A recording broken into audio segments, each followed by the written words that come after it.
So I'm sure that most of you guys already know that with Forex, price action has a direct correlation to time. And as time moves, so does price action. And there are many different time frames that you can view on a chart when you're doing your analysis. But what does it all mean? What is the difference between looking at price on the 1 hour time frame versus the 4 hour time frame? Is one more important than the other? How do we even know which time frame or time frames to use? I don't know. Well, in this video, I hope to answer those questions for you by briefly discussing the idea of time frames in Forex, as well as a few main reasons as to why they are so very significant. So keep watching. What is up, guys? Candace B here. Thank you so much for coming to my channel. Welcome back to my subscribers and welcome to my new ones. Talking about time frames is a pretty interesting and fun topic for me to discuss, just because there are so many different time frames available for us when it comes to trading Forex. And it's pretty cool that there is essentially the same yet very different information on each time frame. But with all of the various pieces of information that you can collect on each time frame, I figured that it would be a little bit more helpful if I just narrowed it down to 3 main things that you can remember and understand. Now, as a disclaimer, the information in this video is from my point of view in terms of how I interpret the information. This is how I personally view the importance of time frames, so to each their own. Also, just for time's sake, I'm only going to be discussing a few things when it comes to time frames, so I absolutely encourage you guys just to use this video as a mere resource, in addition to the research that you will be doing on your own, right? Because you like to do research, right? Because you guys love doing research when it comes to Forex. Let me just quickly stress to you guys how important it is to take accountability when it comes to learning Forex. I know it can be confusing, like any new thing, but we have resources at our fingertips, like Google. 9.5 times out of 10, you will be able to find your answer on Google. It's not like back in the day when the internet was not around. No, there are many forums, many free, reputable resources that you can find when it comes to Forex, all on Google. Simple Google search, guys, just simple. So before you guys ask me a question or you try to DM me on Instagram and then you get mad that I haven't responded, just stop and just think, let me look on Google first. Let me see if the answer is there. I'm not a mentor, I'm not a teacher, I'm not anything like that. I simply just share information that I know about Forex on YouTube, and I try my best to answer you guys on Instagram, but I get very overwhelmed. There are a lot of DMs. And I'm an introvert, believe it or not. So please guys, use your resources. Forex is like any business. You have to put in the work. Your hand will not be held. So you have to learn how to be self-sufficient and do research, honestly, because if you can't do simple stuff like that, then really you should not be trading Forex, I'll be honest. Anyways, enough of my ranting. Let's just get right into it. So the first thing to understand is that the higher the time frame, the more information. Long-term information, that is. For those who don't know, with the Japanese candlestick charts, each candlestick represents a certain amount of time. For example, if you're looking on the H4 time frame, each candlestick represents 4 hours worth of data. Likewise, if you're looking on the 5-minute time frame, each candlestick represents 5 minutes worth of data. So you can literally apply that to every time frame. I do have a video on candlesticks, so feel free to check that out as well. So if we know that each candlestick represents a certain amount of time, then of course the higher time frames will give us more information. Because to our eyes, when we're looking at the monthly time frame, we just see a bunch of candlesticks, the same way if we were looking on the M30 time frame. But knowing that on the monthly, each candlestick took 1 whole month to form, that is important. That means that the higher time frames will give us a better idea of price's intended direction. And therefore, this helps us to form analysis that will allow us to see and take high quality trades. Now, a lot of people may think that the higher time frames are only for people who are swing traders and long-term traders, but I disagree. I feel like whatever type of trader that you categorize yourself to be, you can still benefit from using the higher time frames. For example, let's say that we're looking on the monthly time frame and we see a candle that has opened, it pushed up, and then it pushed down by the end of the month.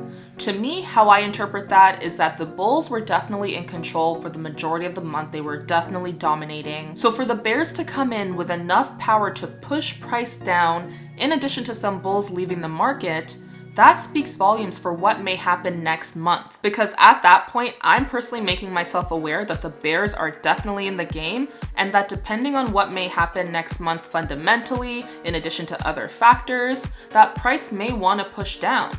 So at that point, I'm gonna dive deeper into that notion and do more analysis. But if on the other hand, I'm looking on the H1 time frame and I see a candlestick that essentially does the same thing where it opens, it pushes up, and then it pushes down with that bearish pressure causing that top wick, I might think to myself, okay, this happened in 1 hour. Something might have happened in the short term to have caused this. To me, that doesn't necessarily mean that the next candlesticks will continue to push down. So at that point, I'll be looking for more confluences because it's a lower time frame in comparison to the monthly. So I hope that makes sense to you guys. The second point to keep in mind when it comes to time frames is that each time frame tells its own story. Now this to me is where I find the most fun when I'm doing my analysis, because I love to see what price action is doing on each time frame, what story it's telling, what does it all mean, and I'm kind of a weirdo when it comes to doing my analysis, so I'll talk out loud in this kind of animated voice just because I find that it helps me to register the information that I'm seeing. So I'll say something like, okay, I see that price is moving up, the bulls are in the market, they're cruising, they feel good, they have the sun in their face, the wind in their hair, and then boom, they hit a resistance, and then they're just like, hold on, this is a major area. I don't like what I see. We gotta take our coins and we gotta dip. So then they start exiting, and then the bears come in like, what it do, baby? So then when they come into the market, they're like, oh, this is premium level. This is elite. Let's get into this price action. So then they come in and then they push price down. Told you guys I was weird. I told you. You didn't believe me. Now you do. Accept your weirdness, guys. It does not matter what other people think of you. What matters is what you think of you, okay? You gotta love yourself first, okay? But honestly and truthfully, each time frame definitely does tell their own story. And even though the higher time frames tell a more long-term story, the lower time frames are very important because they tell us what is happening in detail in the short term. And this is very ideal information, especially when you're trying to get those beautiful sniper entries. Each candlestick by itself absolutely gives important information, but when put together with their adjacent candlesticks, that's when it becomes a story. So let's dive a bit deeper. Even if we're talking about a fiction book, a non-fiction book, life itself, etc., there are so many different ways to tell a story, and each story has good and bad sides to it. For example, you will notice moments in price where it just looks very confusing. It doesn't look like it knows what to do or where to go.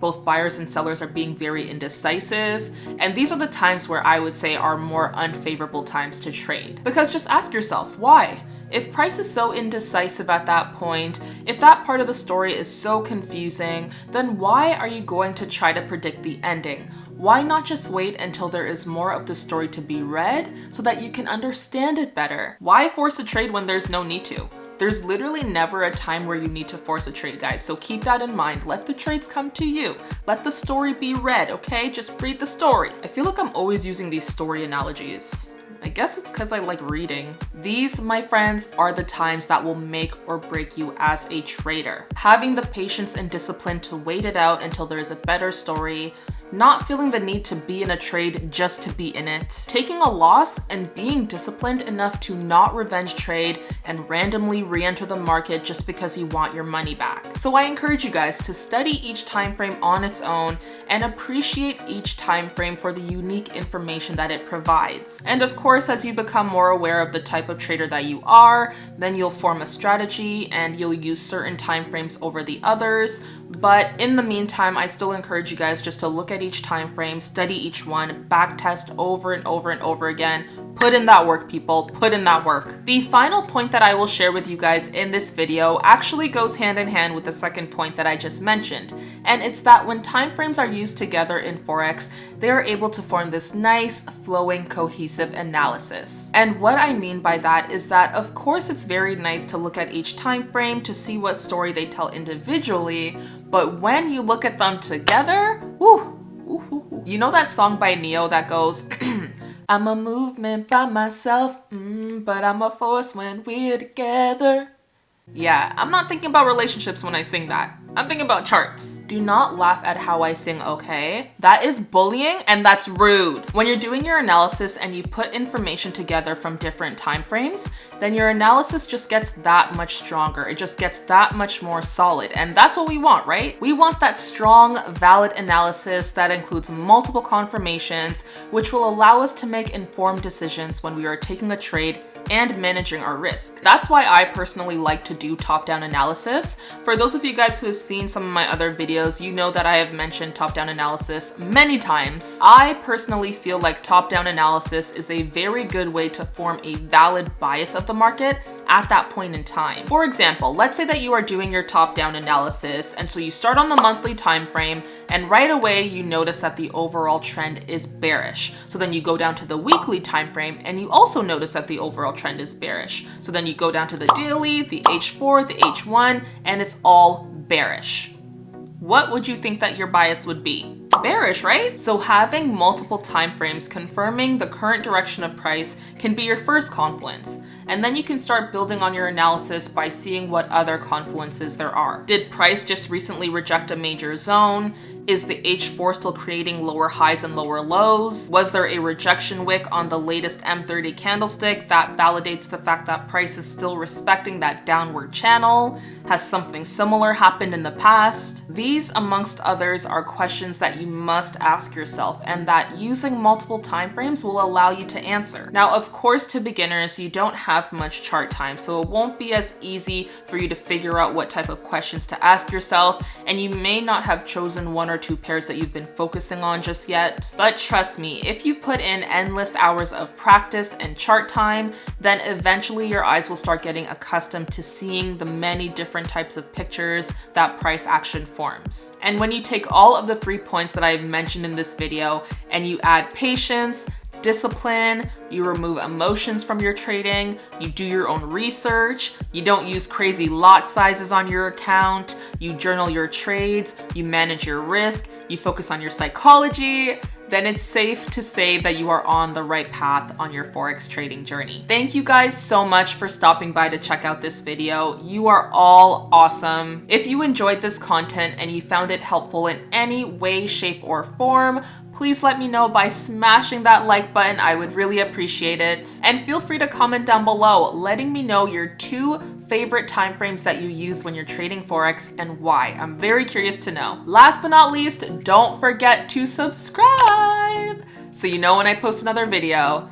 And in the meantime, feel free to check out any of my other videos on my channel as well. I hope you guys are all continuing to stay healthy and stay safe, and I hope you have a great day, week, and life. Bye!